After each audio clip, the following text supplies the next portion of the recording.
Brooklyn Independent Television.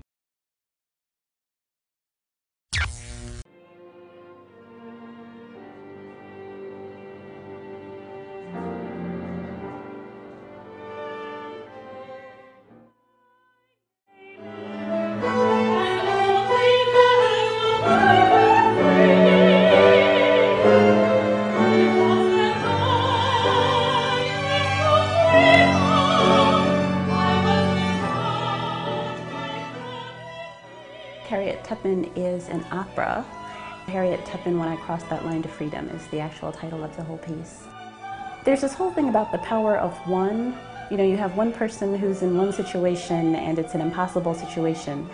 And, you know, what do you do? So here's this black woman who isn't considered to be a woman. She's considered to be a piece of property.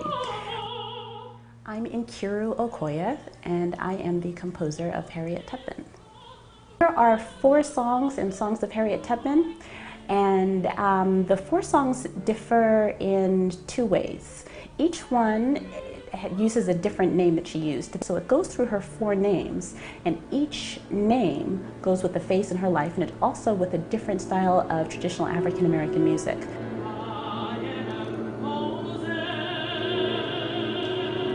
My name is Jasmine Mohammed, and my role is Harriet Tubman. I'm playing Harriet Tubman. We learn a lot in school growing up, and we hear all these different historical tales, but to actually put thought into it and try to embrace that and internalize, wow, what might have that meant to be in those shoes. It's really interesting. I was talking about this with the director. Oh, that's what you mean. To see it through those eyes of you're born into this lifestyle, and it's totally, that's what's normal. But being in modern day, we would think absolutely not. There's nothing okay about slavery. We're at one of these points in history where people like to forget what happened. I don't think that you can move forward without learning from your past. Now also happens to be the Sesquicentennial of the Civil War. There were a number of slaves, but why was it her? Well, the power of one is very misleading. The power of one can only happen when there's a driving force that's usually a community, it's a setting, it's a situation. In this case, here's a woman who she's been brought up to know that slavery works, and she knows it works because that's where she was born, that's where she's from. And if you're told that's what's normal, you'll believe that's normal. You know, in her family, she's got mom, dad, she's got her brothers, and she's got one sister remaining that they haven't sold, and she's got a husband. When they decide they're going to sell her because her master dies, suddenly she just realizes, wait a minute, this isn't making sense anymore. This is her defining moment. You know, am I really going to let them sell me? And she realizes at one point, it's not about being sold, it's about, am I going to let them sell me? She says, you know what, I'm going for it. And then she gets over into freedom, and that's why it's called When I Crossed That Line to Freedom. She realizes that she's still not free because her family's not free. If I was free and born, Harriet Tubman was a conductor on the Underground Railroad. A lot of people don't know that there were lots of conductors on the Underground Railroad. What made her so notorious is that she kept going back to the same community. She goes back and she rescues her family, but not just her family. She goes back to rescue people in the community, and she wants to make sure that they're free. That's who she is, and it's what I've been trying to capture in this piece. and they're sending me to work for no master.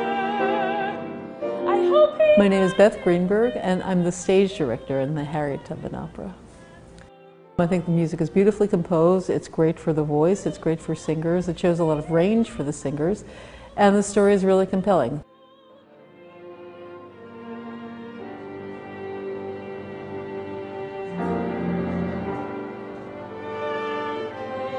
My name is Araminta.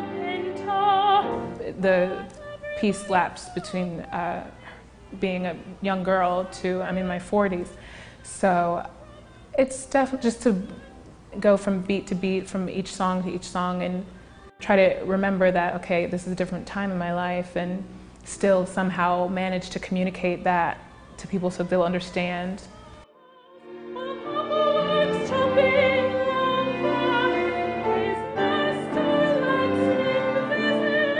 Because this is a one-woman show, it's definitely a bit more responsibility, and the show is me.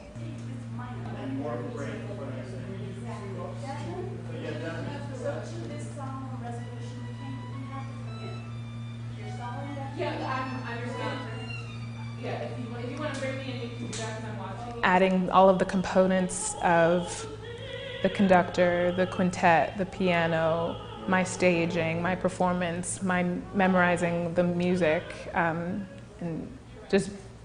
then still really, even through all of that, still managing to perform. Adding all of the puzzle pieces together is occasionally daunting, but I have to do it, and you just have to do it. His first opera house was BAM, Brooklyn Academy of Music, in the 19th century. So that's the formal opera house.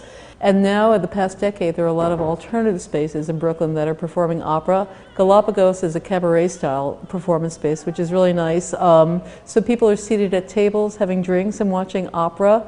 It's nice. In terms of performance, I like to take the form out of performance and do things a little less formally. Which I think creates a little bit more of an audience interaction and creates a better performance in the long run as well. I think that people should do music everywhere. I don't think they should do it just in conservatories or just in opera halls. I mean, that's actually very new. I mean, before, music was just done in places. People would do it in people's homes and whatnot, and I think so it's very natural. And I think it's exciting, and I think it's going to reach a lot more people being in Brooklyn, being at Galapagos, than it would be at someplace else.